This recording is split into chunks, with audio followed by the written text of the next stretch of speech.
नमस्कार।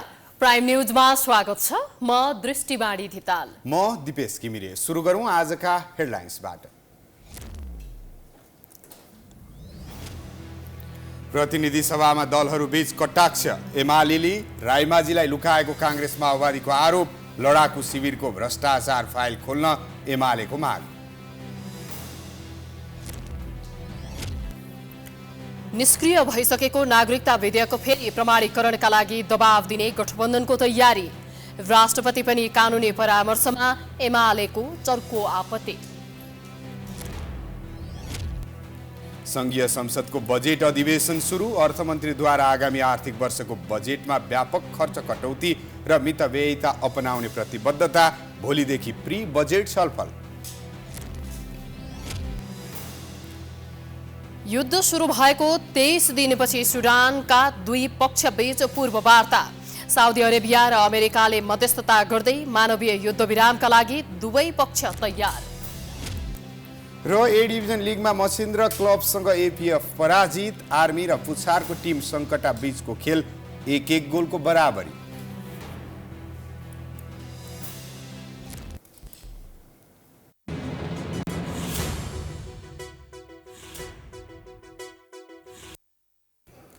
Prime news अब विस्तारमा। आजदेखि सुरु भएको संघीय संसदको बर्खे अधिवेशनमा शरणार्थी प्रकरणका विषयमा चर्काचर्की भयो। बैठकको आकस्मिक समयमा बोल्ने सांसदहरूले दलीय आबद्धता अनुसार स्वार्थपूर्ण धारणा राखेको पाइयो। प्रतिनिधि सभाको बैठकको सुरुमै विभिन्न दलका सांसदहरूले बोल्ने समय मागेपछि सभामुख देवराज घिमिरेलाई सांसदहरूलाई सम्झाउन कठिन परेको थियो। सांसदहरूले आकस्मिक समयको माग गरेका थिए। त्यसपछि सभामुखले संसदको दोस्रो अधिवेशन आह्वान सम्बन्धी राष्ट्रपति कार्यालयबाट आएको सन्देश सुनाएपछि आकस्मिक समयको व्यवस्था गरेका थिए। सुरुमा नेमोकिप्पाका सांसद प्रेम सुवालले नक्कली शरणार्थी प्रकरणमा मुछिएका सबैको छानबिन गर्नुपर्ने माग गरे। तत्कालीन गृहमन्त्री रामबहादुर थापाको निर्णयअनुसार नेपालीलाई भुटानी शरणार्थी बनाउने कार्यदल गठन गरियो। सोही निर्णयअनुसार भुटानी शरणार्थी बनाई अमेरिका पठाउने दाबी गरी 875 जनासँग 15देखि 50 लाख रुपियाँ उठाएर 1 अर्ब रुपियाँभन्दा बढी ठगी गर्नेहरू को हुन्, सरकारले यहाँ राख्नु पर्यो। त्यसपछि स्वतन्त्र सांसद अमरेश कुमार सिंहले नेपालमा भएका भ्रष्टाचारका काण्डहरूमा नेताहरू जोगिने र कर्मचारीहरू मात्र फस्ने प्रवृत्ति देखिएको जिकिर गरे। शरणार्थी प्रकरणमा पनि मिलिजुली गरेर राजनीतिक व्यक्तिलाई उन्मुक्ति दिने कुरा अब स्वीकार्य नहुने उनको भनाइ छ। मिलिजुली गरेर नेतृत्वलाई, राजनीतिक व्यक्तिलाई उम्काउन अब जनता स्वीकार गर्दैन र यो संसद पनि स्वीकार गर्नु पर्दैन। दोस्रो कुरा, 63 यता जति ठुला भ्रष्टाचार भएछ, चाहे पोखरा एयरपोर्टको होस्, चाहे त्यो वाइट बडीको होस्, चाहे एनसेल जग्गा काण्ड होस्, सबै भ्रष्टाचारको एउटा उच्च स्तरीय अधिकार सम्पन्न आयोग गठन गरेर छानबिन हुनुपर्छ। त्यसमा कसैलाई उन्मुक्ति दिने काम नहोस्। त्यसपछि बोलेका नेकपा एमालेका प्रमुख सचेतक पदम गिरीले प्रधानमन्त्री पुष्पकमल दाहालमाथि प्रश्न गरे। नक्कली शरणार्थी प्रकरणको छानबिनको ट्रेलर मात्रै आएको र अब चलचित्र नै सार्वजनिक गर्छु भनेर दिएको अभिव्यक्तिलाई केन्द्रमा राखेर गिरीले अन्य सबै भ्रष्टाचारका काण्डको छानबिन गर्न प्रधानमन्त्रीलाई चुनौती दिए। सुकै क्षेत्रमा भएका भ्रष्टाचारहरू हुन्, अनियमितताहरू हुन्, कानुनलाई हातमा लिने कुराहरू हुन्, यी सबै विषयहरूलाई अब छानबिनको दायरामा ल्याउनुपर्छ, कानुनको दायरामा ल्याउनुपर्छ र एउटा निष्पक्षता कायम गर्नुपर्छ, मुलुकमा सुशासन कायम गर्नुपर्छ। एमालेकै सचेतक महेश बर्तौलाले शरणार्थी प्रकरणमा कसैलाई फसाउने र कसैलाई जोगाउने खेल भएको आशंका व्यक्त गरे। बर्तौलाले सरकारमाथि आशंका व्यक्त गरेका हुन्। म सम्माननीय प्रधानमन्त्रीज्यूको ध्यान आकर्षण गराउन चाहन्छु। हिजो अस्ति मात्र हामीले सुन्यौँ, प्रधानमन्त्रीज्यूले भन्दै हिँड्नुभएको छ, हामी भ्रष्टाचारीलाई छोड्दैनौँ, हामी यस्ता गलत काम गर्नलाई छोड्दैनौँ भन्दै हुनुहुन्छ, देखाइदिन्छौँ पनि भन्दै हुनुहुन्छ। म भन्न चाहन्छु, अनुसन्धानको प्रक्रियामा सरकारले सहयोग गरोस्। त्यसै गरी एमालेकै सांसद सूर्य थापाले शरणार्थी प्रकरणमा छानबिनका क्रममा दबाब आएको भनेर प्रधानमन्त्री दाहालले दिएको अभिव्यक्तिमाथि प्रश्न गरे। उनी त्यतिमा मात्रै रोकिएनन्। क्यान्टोनमेन्टमा भएको भ्रष्टाचारको छानबिन गरेर पुरा चलचित्र देखाउन प्रधानमन्त्रीलाई आग्रह गर्दै आफू टिकट काटेर तयार भएर बसेको बताए। म यो क्यान्टोनमेन्टमा अरबौं भ्रष्टाचार जुन भएको छ त्यसको फिल्म हेर्न चाहन्छु। सम्मान्य प्रधानमन्त्रीज्यू, त्यो फिल्म हेर्ने व्यवस्था अविलम्ब गर्नुहोस्। म गृहमन्त्रीज्यूलाई सम्मान्य सभामुखज्यू मार्फत आग्रह गर्न चाहन्छु। म कमान सिंह लामा ठगी प्रकरण, करोडौँ ठगी प्रकरणका बारेमा फिल्म हेर्न चाहन्छु। टिकट काटेर आएको छु। एमाले सांसदहरूले क्यान्टोनमेन्टमा भएको भ्रष्टाचारको कुरा उठाएपछि नेकपा माओवादी केन्द्रका सांसदले जवाफ फर्काइहाले। सांसद माधव सापकोटाले शरणार्थी प्रकरणमा एमालेका सचिव टोपबहादुर राईमाझी मुछिएपछि एमालेले विषयान्तर गर्न खोजेको भन्दै आपत्ति जनाए। इमान्दारिताका पूर्वक टोपबहादुर रायमाझीलाई ल्याएर तपाईँहरूले कानुनको दायरामा बुझाउनुहोस्, त्यसैमा तपाईँहरूको कल्याण छ। त्यसैले म अनुरोध गर्न चाहन्छु, विषयलाई विषयान्तर गर्ने, खिचिटिउरी गर्ने र छापामार शैलीमा सदन कब्जा गर्ने चाहिँ तपाईँहरूको शैली छ। यसले तपाईँहरूलाई राजनीतिक ढङ्गले प्रस्तुत गरेन। नेपाली काङ्ग्रेसकी सांसद आर्जु राणाले आफूमाथि अनावश्यक आरोप लगाएर चरित्र हत्या गर्न खोजेको भन्दै असन्तुष्टि जनाइन्। उनले आफूले भ्रष्टाचार नगरेको जिकिर गर्दै महिला भएकै कारण हेपिएको गुनासो गरिन्। पुरुषले भनेको ठाउँमा मात्रै नारी बस्नुपर्ने, उनीहरूले भनेको मात्रै हामी भाष्य बोल्नुपर्ने, उनीहरूले भनेको मात्रै हामी एक्सर्साइज गर्नुपर्ने। त्योभन्दा अलिकति आफ्नो एउटा पब्लिक लाइफमा आयो भने पुरुषहरूलाई त्यो असह्य हुने, यो चाहिँ एउटा परिस्थिति यहाँ बनेको छ। नेपाली काङ्ग्रेसका सांसद रामहरि खतिवडाले शरणार्थी प्रकरणमा आफ्नो नाम पनि जोडिएको भन्दै आपत्ति जनाए। यदि कहीँ कसैबाट पुष्टि भएर म त्यसमा संलग्न छु भने त्यसको सजायको भागी भोगेर राजनीति जीवनबाट बाहिर जान तयार छु। जो दोषी छ त्यसलाई लुकाउनेलाई के कारबाही हुन्छ? सभामुख महोदय, म क्वेसन्स गर्न चाहन्छु। शरणार्थी प्रकरणकै विषयमा नेकपा यसका सांसद मेटमणि चौधरीले तत्कालीन सरकार नै अपराध कर्ममा संलग्न भएको आरोप लगाए। उनले तत्कालीन प्रधानमन्त्री केपी शर्मा ओलीलाई पनि अनुसन्धानको दायरामा ल्याउनु पर्ने माग गरे। जो यो कार्यमा संलग्न थिए त्यस बेलाको प्रधानमन्त्रीलाई समेत कारबाहीको दायरामा ल्याउनु पर्छ, उहाँलाई समेत अनुसन्धानको दायरामा ल्याउनु पर्छ। अनि मात्रै भ्रष्टाचारीहरूको अनुहार कस्तो छ, कसले भ्रष्टाचार गरेको थियो त्यो कुरा पत्ता लाग्न सक्छ। भुटानी शरणार्थी बनाएर अमेरिका लैजाने भन्दै 875 नेपालीसँग 10 देखि 50 लाखसम्म उठाउने गिरोहमा यी समेत संलग्न भएको भन्दै प्रहरीले अनुसन्धान अघि बढाएको छ। नेकपा एमालेका अध्यक्ष केपी शर्मा ओलीले नक्कली शरणार्थी प्रकरणको अनुसन्धानमा सहयोग गर्ने बताएका छन्। संसद भवन नयाँ बानेश्वरमा आइतबार बसेको एमाले संसदीय दलको बैठकमा ओलीले सो घटनामा संलग्न पार्टीका कुनै पनि व्यक्तिलाई संरक्षण नदिने र अनुसन्धानमा पूर्ण रूपले सहयोग पुर्याउने जानकारी गराएका हुन्।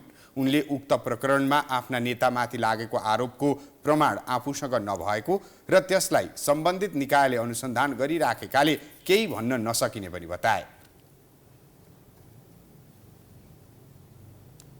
अब छानबिन त हामीले गर्यो नि, तथ्य प्रमाण त हामीसँग छैन। अब उहाँ दोषी हुनुहुन्छ कि हुनुहुन्न?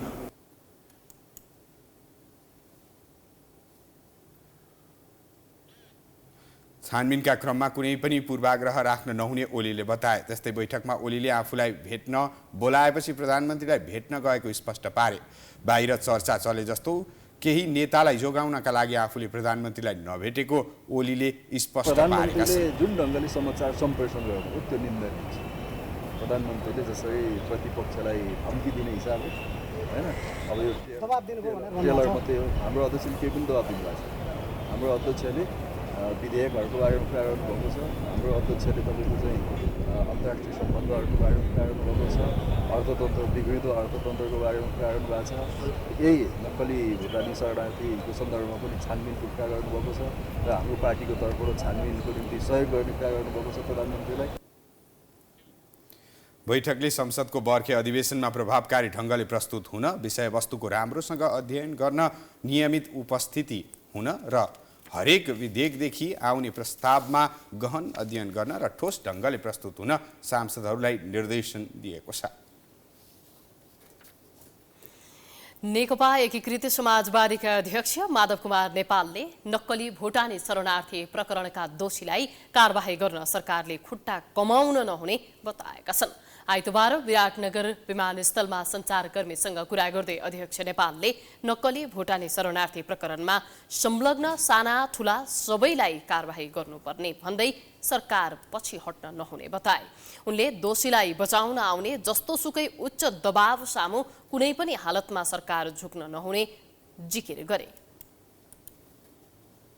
दबावको सामु झुक्नु हुँदैन भने आम सबैको मान्यता छ।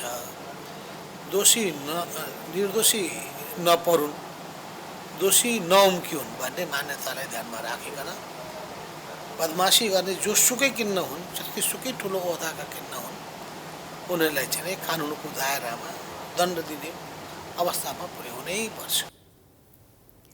त्यस्तै अध्यक्ष नेपालले प्रदेश 1 को नामाकरण कोशी प्रदेशमा सहमति भइसकेकाले र साझा पहिचान भएकाले विरोध गर्नुको औचित्य नभएको बताए। उनले कोशी नामाकरण कुनै धर्म र संस्कृतिसँग नजोडिएको र प्राकृतिक सम्पदा भएकाले यसलाई अपनत्व महसुस गरेर अघि बढ्नुपर्ने बताए। राप्रपाका अध्यक्ष राजेन्द्र लिङदेनले नक्कली शरणार्थी प्रकरणको छानबिनलाई निष्कर्षमा नै पुर्याउने गरी अघि बढ्न प्रधानमन्त्रीलाई सुझाव दिएका छन्। आइतबार पार्टी निकट राष्ट्रिय प्रजातान्त्रिक महिला संगठनको महाधिवेशन उद्घाटन गर्दै लिङदेनले नक्कली शरणार्थी बनाएर विदेश पठाउने व्यापारमा एकपछि अर्को गर्दै उच्च पदस्थ व्यक्तिहरूको नाम आइरहेको भन्दै यसबाट पछि नहट्न र छानबिनलाई निष्कर्षमै पुर्याउन प्रधानमन्त्रीलाई सुझाव दिएका हुन्। विगतका वाइडबडी काण्ड, ललिता निवास काण्ड, एनसेल काण्ड जस्तै नक्कली शरणार्थी प्रकरणलाई पनि देखाउनका लागि मात्रै छानबिन गर्न नहुने उनले बताए। उनले नक्कली शरणार्थी प्रकरणको छानबिनमा कुनै राजनीतिक स्वार्थ नभए यस विषयमा प्रधानमन्त्रीलाई राप्रपाको समर्थन रहने स्पष्ट पारे। अब वाइडबडी काण्डको फाइल खोल्नुपर्छ, एनसेलको फाइल खोल्नु पर्यो, ललिता निवास जग्गा प्रकरणको फाइल खोल्नु पर्यो। प्रचण्ड कति वर्ष सरकारमा बस्ने हो, राष्ट्रिय प्रजातन्त्र पार्टीको समर्थन रहन्छ। क्यान्टोनमेन्टको घोटाला काण्ड उहाँकै शिरमाथि लागेको छ, त त्यो के हो? फाइल खोलेर उहाँले त्यसलाई आफू चोखो छु भन्ने प्रमाणित गरिदिनु पर्यो।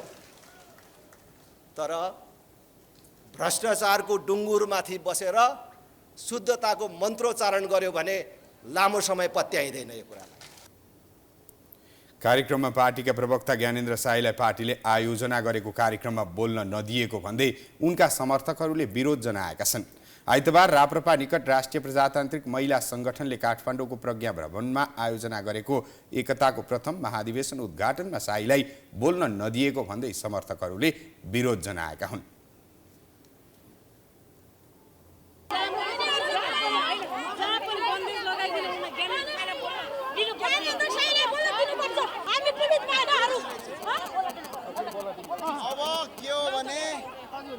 पार्टीले मलाई बोल्नै नदिएपछि मैले कहाँबाट बोल्ने?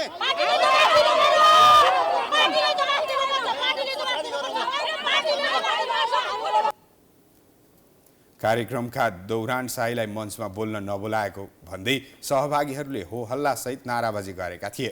उनीहरूले आफूहरू ज्ञानेन्द्र साईको भाषण सुन्न आएको बताइरहेका थिए। नाराबाजी पछि पनि साईले बोल्न नपाएपछि कार्यक्रमको अन्त्यसम्म पनि उनीहरू आक्रोशित बनेका थिए। सत्ता गठबन्धनले नागरिकता सम्बन्धी पुरानै विधेयक प्रमाणीकरणका लागि शीतल निवास पठाउने तयारी गरेपछि यो प्रकरण पुनः एकपटक चर्चामा छ। दलहरू आफ्नो स्वार्थ अनुकूल यसको कानुनी व्याख्या गरिरहँदा राष्ट्रपति रामचन्द्र पौडेलले पनि कानुनविदसँग परामर्श गरेका छन्। पुरानै विधेयक प्रमाणीकरण गर्ने सम्बन्धमा एमाले कडा आपत्ति जनाएको छ।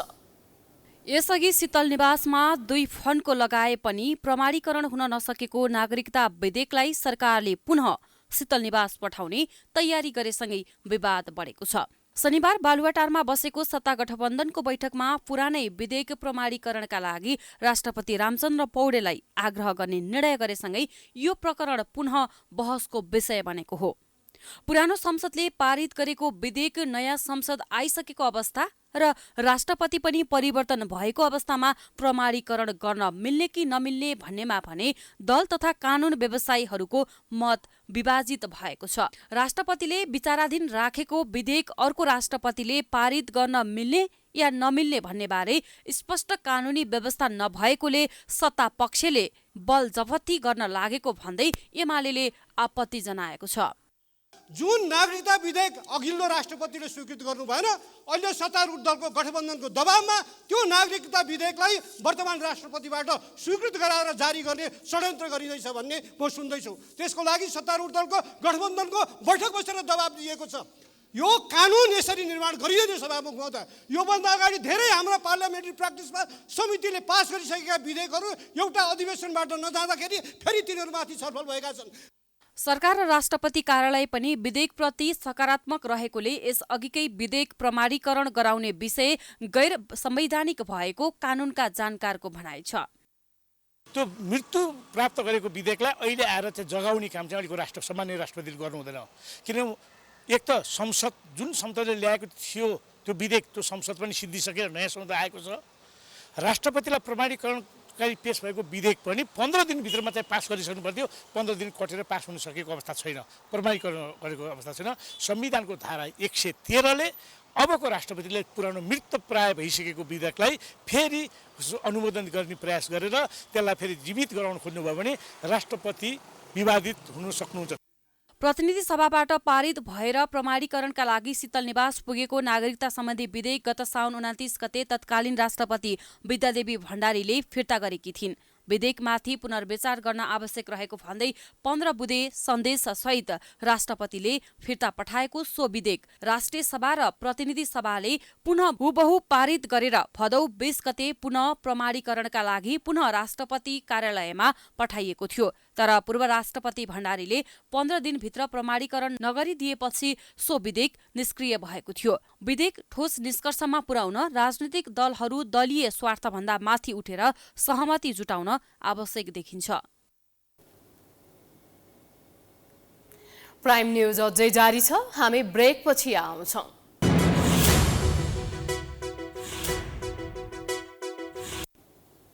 ब्रेकपछि स्वागत छ। अब बाँकी न्यूज। काठमाडौँ उपत्यकाका सडक र गल्लीमा लत्रिएका र गुजिल्टिएका तारले सहर नै कुरूप बनाएको छ। विद्युत र टेलिकमका पोलहरूमा बेरिएका तारका गुजुल्टाले काठमाडौँलाई यसरी घेरेको छ कि काठमाडौँ सहर नै तारको गुजुल्टोभित्र बेरिएको छ भन्दा फरक नपर्ला, जसका कारण सवारी दुर्घटना, पैदल यात्रीलाई समस्यादेखि आगलागीसम्मको जोखिम बढेको छ। सन् 2014मा भएको 18औं सार्क शिखर सम्मेलनदेखि काठमाडौँमा तार व्यवस्थापनको प्रयास सुरु भएको थियो। त्यसबेला विशिष्ट विदेशी पाहुना आवतजावत गर्ने सडक खण्डको तार मात्रै व्यवस्थित गरिएको थियो। तारको जालो बढाएका इन्टरनेट, टेलिभिजन केबल प्रदायक र अन्य सेवा अपरेटरहरू तार टाग्न पोल दिने निकाय नेपाल विद्युत प्राधिकरण र नेपाल टेलिकमसँग भाडा विवादमा अल्मलिएका छन्। तार सहितको इन्टरनेटको बढ्दो लोकप्रियताले पोलहरूमा तारको मात्रा बढ्दो छ। पोलमा जथाभावी टाँगिएका तार र झुन्डाइएका विद्युतका बक्सहरूले काठमाडौँ कुरूप भएको छ। लत्रिएका तारमा परेर रातको समयमा मोटरसाइकल चालकहरू दुर्घटनामा पर्ने, पोलहरूमा आगो लागेर विभिन्न सेवा एकैपटक अवरुद्ध हुने समस्याले नागरिकहरू हैरान भएका छन्। यहीँ नजिकै पनि 2-3 चोटि आगो लागिसकेको छ हैन। आगो लागि हुन्छ, अब त्यो तारहरू बल्दै गर्दाखेरि अब भनौँ न घरमा पनि टिप्न सक्ने हुन्छ। धन्न अब त्यो भनौँ कि ग्यास निभाउनेहरूले गर्दा निभाएको हुनाले चाँडो घरहरू टिप्न पाएन होइन। जोखिम त छ, सकेसम्म अन्डरग्राउन्ड गरेको राम्रो हो। अब पब्लिकबाटै प्रेसर दिनुपर्छ। गर्छु भनेर गर्दैन भन्छ, आफ्नो कर्तव्य निभाउँदैन भने पब्लिकले प्रेसर नदिएसम्म उनीहरू कानमा तेल हालेर बस्छन् जस्तो लाग्छ। चेतावनीको सूचना निकाल्ने, सचेत गराउने पत्र लेख्ने तर कारबाही नगर्ने अनि व्यवस्थापनको काम नै नथाल्ने सरकारी प्रविधिले काठमाडौँमा तारको जालो बढाएको छ। केही दिन अगाडि महानगरपालिकाले तार व्यवस्थापनका लागि सम्बन्धित निकायलाई 15 दिने अल्टिमेटम दियो, तर उक्त अवधि सकिन लाग्दा समेत तार व्यवस्थापनको काम सुरु नै भएको छैन। यता महानगरपालिकाले भने समयमै तार व्यवस्थापन नभए स्वयं महानगरपालिकाले नै अग्रसरता लिएर तार व्यवस्थापन गर्ने चेतावनी दिएको छ। हामीले दिएको यो 15 दिने सूचनामा चाहिँ सबै वडा कार्यालयमा उहाँहरूको चाहिँ समन्वय हुन्छ र उहाँहरूको जनशक्तिसँग चाहिँ सरकार, किनभने तार काट्नुको लागि त जनशक्ति चाहियो, त्यो भएकोले चाहिँ उहाँहरूसँग भएको जनशक्तिले एकै दिनमा काट्न नसक्ला, त्यसलाई चाहिँ सेड्युल वाइज गरिकन चाहिँ हामी चाहिँ त्यो सबै तारहरू हटाइनेछ र चाहिँ नहटाइएको खण्डमा काठमाडौँ महानगरपालिका फेरि चाहिँ अवरोध हुने खालको नगरिकन सल्लाह गर्ने गरिकन चाहिँ हामी चाहिँ यो अव्यवस्थित रहेको फोहोर रहेको चाहिँ तारहरू चाहिँ हामी व्यवस्थापन चाहिँ गर्छौँ। काठमाडौँका पोलहरूमा देखिएका मध्ये करिब 70% तार प्रयोगविहीन र काम नलाग्ने अवस्थाको भएको नेपाल दूरसञ्चार प्राधिकरणको अनुमान छ। प्राधिकरणले महानगरपालिकाले भने अनुसार नै तत्कालै तार व्यवस्थापनको काम अगाडि बढाउन असम्भव रहेको बताएको छ। प्राधिकरणले अहिले तार व्यवस्थापनका लागि कानून निर्माण भइरहेकोले तत्काल महानगरले भने अनुसार काम गर्न नसकिने जवाफ दिएको छ। 15 दिनको अल्टिमेटम धेरै ठाउँ भएकोले त्यो सम्भव भएको होइन। त्यसमा हामी चाहिँ महानगरपालिकासँग पनि पटक पटक मिटिङ पनि गरिरहेको अवस्था छौँ। रुट प्लान बनाएर यसलाई व्यवस्थापन गर्नतिर जाउँ भने प्राधिकरण त्यसमा पोजिटिभ छ होइन, र हामीले मोटामोटी 10 वटा जति रुटहरू बनाएका छौँ र भोलिबाट केही त अहिले पनि भएको छ, सिंहदरबार भन्ने वरिपरि भएको छ, पुतली सडकतिर भइरहेछ, ठमललाई गरेछ होइन, र भोलिदेखि माइती घर र यता चाहिँ हामी चाहिँ न्यू रोडबाट स्टार्ट गर्छौँ। अस्तव्यस्त भएको तार व्यवस्थापनका लागि नेपाल विद्युत प्राधिकरणले 2079 सालको फागुन 23, पुस 18 र कार्तिक 15 गते सार्वजनिक सूचना निकालेर तार व्यवस्थापन गर्न भनेको थियो। तर इन्टरनेट सेवा प्रदायक, केबल टिभी प्रसारक कम्पनी र नेपाल टेलिकम लगायतले प्राधिकरणको निर्देशन मानेनन्, जसका कारण तार व्यवस्थापनका लागि सम्पूर्ण निकायको समन्वय हुनु आवश्यक छ। प्रहरीले नक्कली कागजात पेश गरेर नेपाली नागरिकता दिने 10 जना भारतीय नागरिकलाई पक्राउ गरेको छ।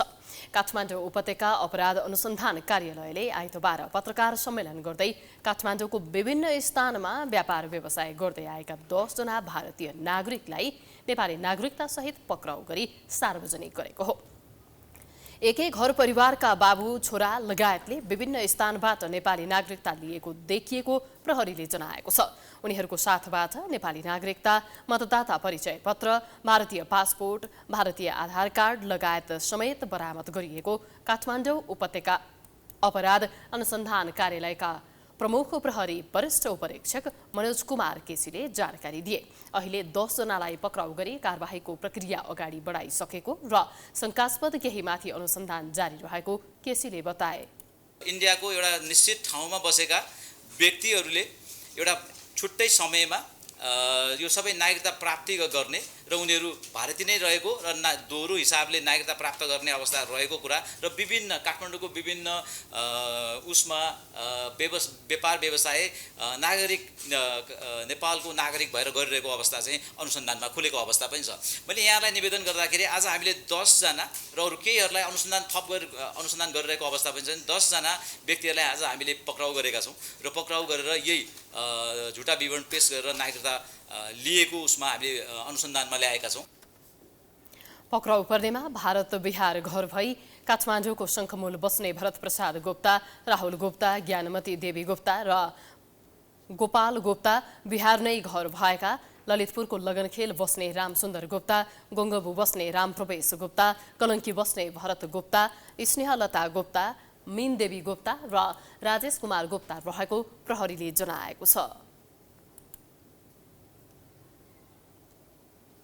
विभिन्न राजनीतिक दल परित्याग गर्दै 200 जना बढी नागरिक उन्मुक्ति पार्टीमा प्रवेश गरेका छन्। आइतबार काठमाडौँको अनामनगरमा एक कार्यक्रमका बीच नवप्रवेशीहरूलाई पार्टी अध्यक्ष तथा भूमि व्यवस्था सहकारी तथा गरिबी निवारण मन्त्री रञ्जिता श्रेष्ठ चौधरी लगायतले खाना र अबिरसहित प्रवेश गराएका हुन्। नवप्रवेशीहरूले ठूला दलहरूबाट आजित भएको र अबको विकल्प नै नागरिक उन्मुक्ति पार्टी रहेको बताएका छन्। आज नागरिक उन्मुक्ति पार्टीलाई प्रवेश गर्नु ठुलो कुरा भएन।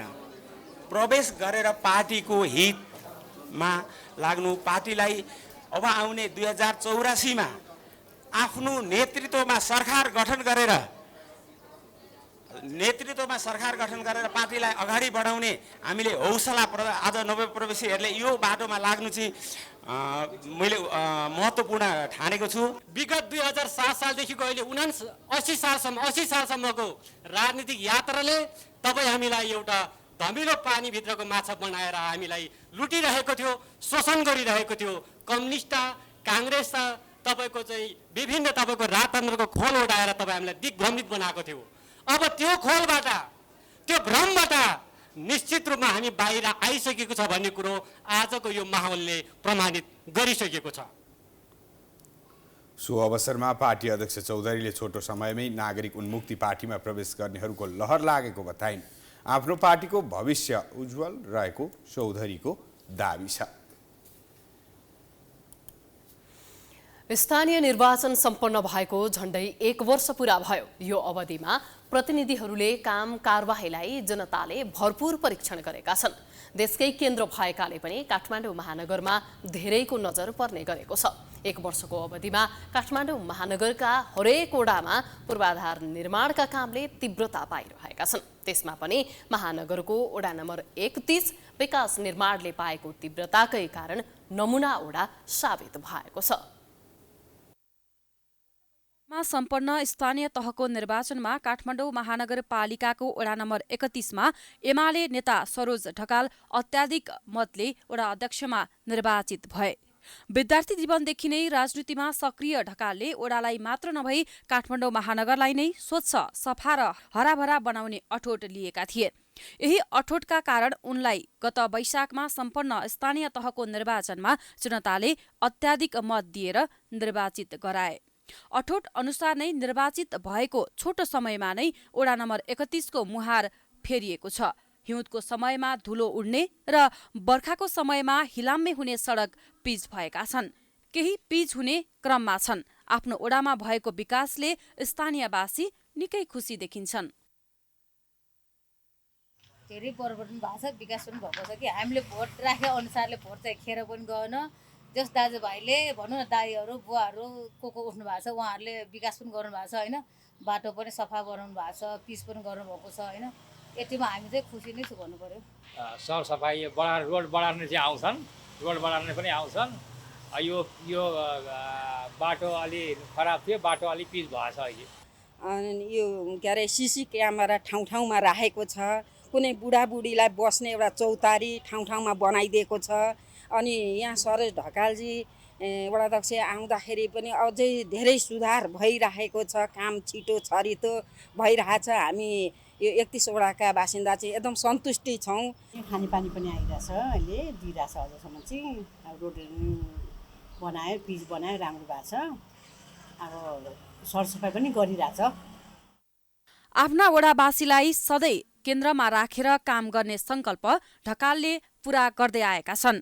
स्थानीय निर्वाचन सम्पन्न भएको 1 वर्ष बित्दै गर्दा वडामा धेरै परिवर्तन भएका छन्।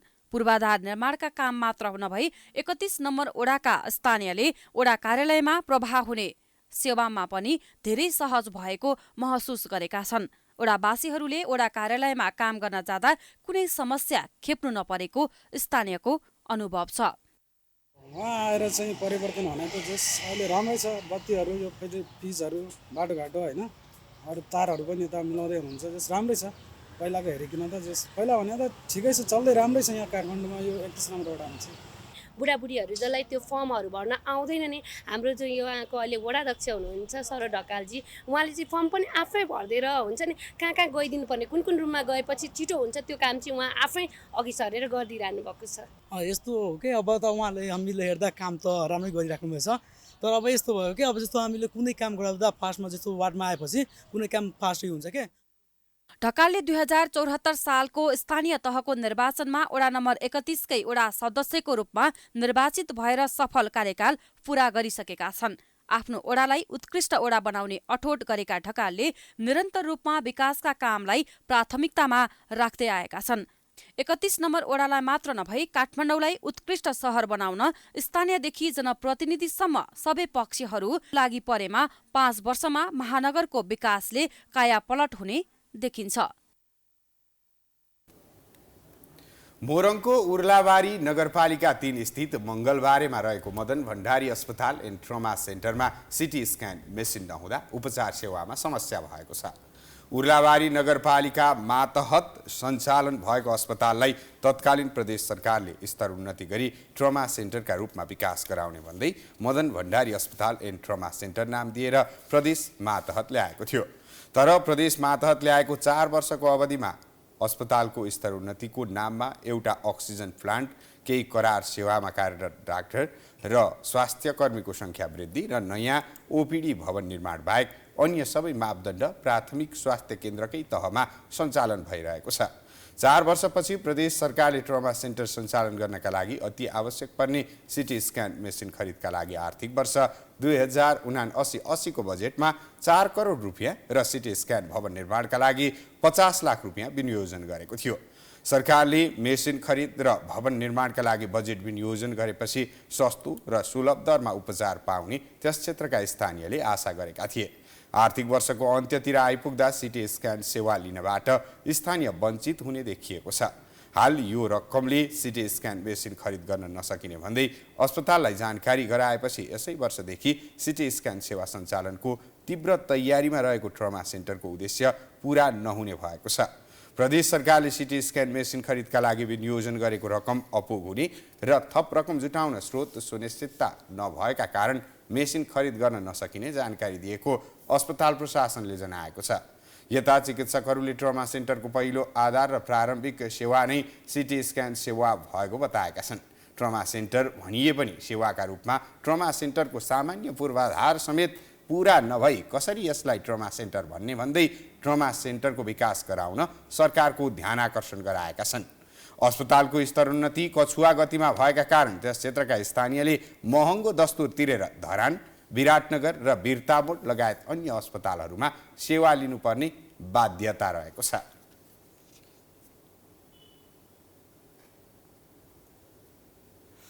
प्रधानमन्त्री पुष्पकमल दाहाल प्रचण्डले राज्यका निकायले गर्ने कार्य सम्पादनका बारेमा जनसमक्ष ल्याउने दायित्व आम सञ्चार माध्यमको रहेको बताएका छन्। गोरखापत्र संस्थानको 61औं वर्ष प्रवेशका अवसरमा काठमाडौँमा आयोजित कार्यक्रममा बोल्दै प्रधानमन्त्री दाहालले राज्यका सबै काम कारबाही पारदर्शी हुनुपर्ने बताए। उनले राज्यका निकायले गर्ने कार्य सम्पादनका बारेमा जनसमक्ष ल्याउने दायित्व सञ्चार माध्यमको भएको बताएका हुन्। नागरिक सुसूचित हुन सक्दा मात्र संघीय लोकतान्त्रिक गणतन्त्र सफल हुने उनको भनाइ छ। सही सूचना र जानकारीबाट सूचित हुने नागरिकको अधिकार प्रत्याभूत गर्न आम सञ्चार जिम्मेवार बन्नुपर्नेमा उनले जोड दिए। राष्ट्रिय एकता र समाजमा सकारात्मक सन्देश दिनका लागि सरकारी सञ्चार माध्यमले विशेष ध्यान दिनुपर्ने उनको सुझाव छ। राज्यका सबै काम कारबाहीहरू पारदर्शी हुनुपर्दछ। राज्यका निकायले गर्ने कार्य सम्पादनका बारेमा सुसूचित गर्ने दायित्व आम सञ्चार माध्यमको नै रहन्छ। नागरिक सुसूचित हुन सक्दा मात्र संघीय लोकतान्त्रिक गणतन्त्र सबल बन्न सक्छ।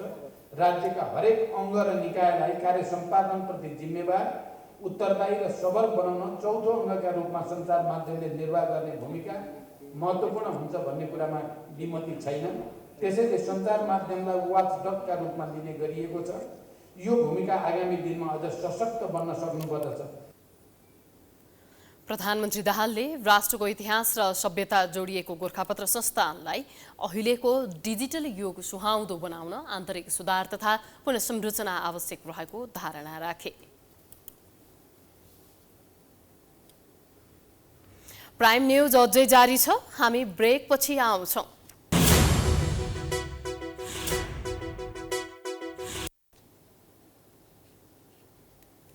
ब्रेकपछि स्वागत छ। अब बिजनेस न्यूज।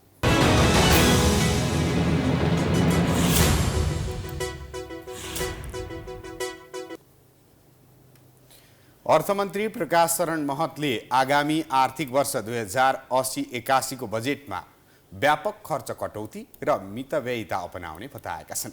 आज प्रतिनिधि सभामा आगामी आर्थिक वर्षका लागि विनियोजन विधेयकका सिद्धान्त तथा प्राथमिकता सम्बन्धमा कर प्रस्ताव बाहेकको प्रस्ताव पेश गर्दै अर्थमन्त्री महतले आर्थिक समस्याका बीच आउने आर्थिक वर्षको बजेट परिणाममुखी र प्रभावकारी हुने बताएका हुन्।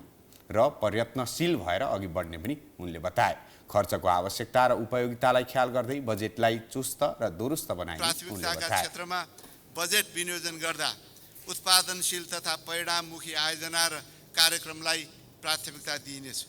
बजेट विनियोजन गर्दा स्रोतको सीमिततालाई मध्यनजर गर्दै निश्चित आधार र मापदण्ड तयार गरी आर्थिक एवं सामाजिक लाभ उच्च भएका बहुसङ्ख्यक जनता लाभान्वित हुने, छिटो प्रतिफल दिन सक्ने र तयारी पूरा भएका आयोजना तथा कार्यक्रम छनौट गरिनेछ। विश्वको परिघटना र केही आन्तरिक समस्याले मुलुकको अर्थतन्त्रमा देखिएको मन्दीलाई चिर्दै बजेटले सन्तुलित विकासको लक्ष्य बोक्ने उनले बताए। राजस्वको स्रोत खुम्चिएको अवस्थामा सरकार राजस्वको वृद्धिसँगै बजेटको अधिकतम उपयोगितामा केन्द्रित हुने उनको प्रतिबद्धता छ। हप्ताको पहिलो दिन शेयर बजारमा दोहोरो अङ्कको पहिरो गएको छ। बजार परिसूचक नेफ्से आज 19.12 अङ्कले घटेर 1850.61 बिन्दुमा पुगेको हो। आज सबै समूहको शेयर ओह्रालो लागेको छ। बजारसँगै कारोबार रकममा पनि निकै कमी आएको छ। 263 वटा कम्पनीका 20,15,000 किता शेयर 60 करोड 81 लाख रुपैयाँमा कारोबार भएका छन्। सबैभन्दा धेरै शिवम सिमेन्टको 3 करोड 22 लाख रुपैयाँको शेयर किनबेच भयो। आज सबैभन्दा धेरै मकर जितु माया सुरी हाइड्रो पावर कम्पनीको शेयर झण्डै 8.5% घटेको छ। समग्रमा बजार घटे पनि आज सबैभन्दा धेरै आत्मनिर्भर लघुवित्तको शेयर 8% बढेको छ।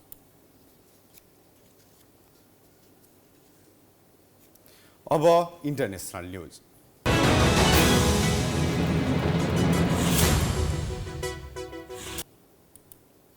युद्ध सुरु भएको 23 दिनपछि सुडानका दुई पक्ष वार्ताको पूर्व तयारीमा जुटेका छन्। सुडानको सेना र अर्धसैनिक र्यापिड सपोर्ट फोर्सका प्रतिनिधिले मध्यस्थकर्ताको रूपमा साउदी अरेबिया र अमेरिकासँग पूर्व वार्ता सुरु गरेका हुन्। साउदी अरबमा भएको छलफलमा सहभागी दुवै पक्षका प्रतिनिधिहरूको विवरण गोप्य राखिएको छ। 3 हप्ता अघिबाट सुरु भएको सङ्घर्षपछि कयौं युद्ध विरामको घोषणा भए पनि त्यो प्रभावकारी हुन सकेको छैन। दुवै पक्ष मानवीय युद्ध विरामका लागि तयार देखिएका छन्। साउदीका विदेश मन्त्री फैसल बिन फरहानले शनिबार दुवै पक्षका प्रतिनिधिहरूलाई स्वागत गरेका थिए। उनले यो छलफलबाट सुडानमा सङ्घर्षको अन्त्य हुने र देश पुनः स्थिरतातर्फ अघि बढ्ने आशा व्यक्त गरे। सुडानको स्वास्थ्य मन्त्रालयका अनुसार हालसम्म घातक झडपमा कम्तीमा 550 जनाको मृत्यु भएको छ भने 4,926 जना घाइते भएका छन्। अब स्पोर्ट्स न्युज।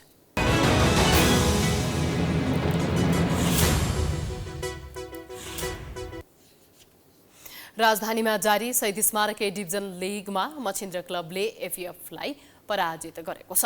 आइतबार त्रिपुरेश्वर स्थित दोस्रो रङ्गशालामा मछिन्द्रले एफिएफलाई 2-1 गोल अन्तरले पराजित गरेको हो। खेलमा अग्रता एफिएफले 36औं मिनेटमा अर्मान्ड बिडोमको गोलमा लिएको थियो। पहिलो हाफको इन्जुरी समयमा मछिन्द्रका ओमोलाजा करिमले गोल गर्दै खेल बराबरीमा ल्याएका थिए। त्यस्तै दोस्रो हाफको अतिरिक्त समयमा ओलावाले अफिजले गोल गरेपछि मछिन्द्र विजयी भयो। जितसँगै मछिन्द्रले 15 खेलबाट 24 अङ्क जोडेको छ। एफिएफको 19 अङ्क रहेको छ। त्यस्तै आइतबार नै एन्फा कम्प्लेक्स दुबाटोमा आर्मीले पुछारको टिम सङ्कटासँग 1-1 गोलको बराबरी खेल्दै अङ्क बाँडेको छ। खेलको 18औं मिनेटमा कप्तान भरत खवासको गोलमा आर्मीले अग्रता बनाएको थियो। खेलको इन्जुरी समयमा सङ्कटाका फरवार्ड युसुफ एड्रेसले पेनाल्टीमा गोल गर्दै सङ्कटाको सङ्कट टारेका थिए। बराबरीसँगै सङ्कटाले 15 खेलबाट 17 अङ्क जोडेको छ। आर्मीले समान खेलबाट 21 अङ्क जोडेको छ। हामी प्राइम न्युजको अन्त्यमा आइपुगेका छौँ। जाँदा जाँदै हेडलाइन्स पुनः एकपटक। प्रतिनिधि सभामा दलहरूबीच कटाक्ष। एमालेले रायमाझीलाई लुकाएको काङ्ग्रेस माओवादीको आरोप। लडाकु शिविरको भ्रष्टाचार फाइल खोल्ने एमालेको माग। निष्क्रिय भइसकेको नागरिकता विधेयक फेरि प्रमाणीकरणका लागि दबाव दिने गठबन्धनको तयारी। राष्ट्रपति पनि कानुनी परामर्शमा एमालेको चर्को आपत्ति। संघीय संसदको बजेट अधिवेशन सुरु। अर्थमन्त्रीद्वारा आगामी आर्थिक वर्षको बजेटमा व्यापक खर्च कटौती र मितव्ययिता अपनाउने प्रतिबद्धता। भोलिदेखि प्री बजेट छलफल। युद्ध सुरु भएको 23 दिनपछि सुडानका दुई पक्षबीच पूर्व वार्ता। साउदी अरेबिया र अमेरिकाले मध्यस्थता गर्दै मानवीय युद्धविरामका लागि दुवै पक्ष तयार। र ए डिभिजन लिगमा मसिन्द्र क्लबसँग एपिएफ पराजित। आर्मी र फुसारको टिम सङ्कटा बीचको खेल 1-1 गोलको बराबरीमा।